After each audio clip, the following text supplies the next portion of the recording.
Boy, what a day we had here yesterday. Amen. It was interesting to hear as the different ladies shared how frequently the subject of being shamed into silence came up. And just to sit still and just be quiet, and for the protection of the church, keep your mouth shut and don't say anything about what you have endured. And we know that that comes from the book of Second Opinions, because that type of thing is not in the Word of God. And I kept thinking yesterday about the woman at the well.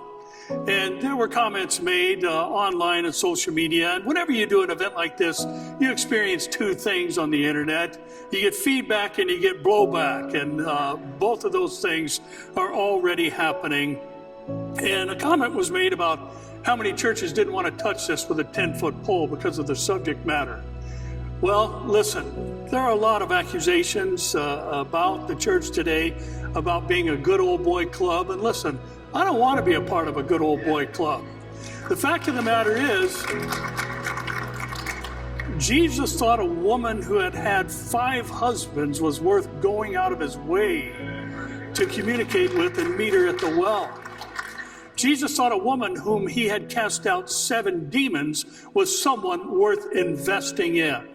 Jesus thought another woman who dried his feet with her hair after she washed them with her tears was somebody that he wanted to be associated with.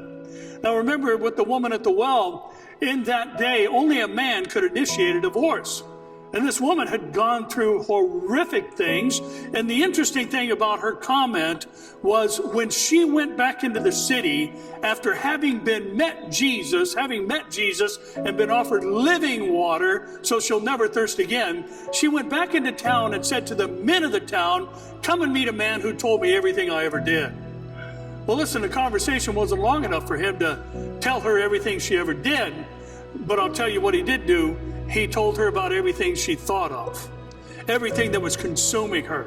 And that was how her past had impacted her. And listen, we're here to see people get healed. We're here to see people get restored. We're here to see God restore years that the cankerworm has eaten. We are not here to be part of a good old boy club. We are here to exalt the name of Christ and his ministry of touching, transforming, and changing people's lives. Oh, I have a sermon to preach today. I'm sorry, I'll put the soapbox aside, but this is something that grieves me greatly to hear how many are treated so poorly within the church.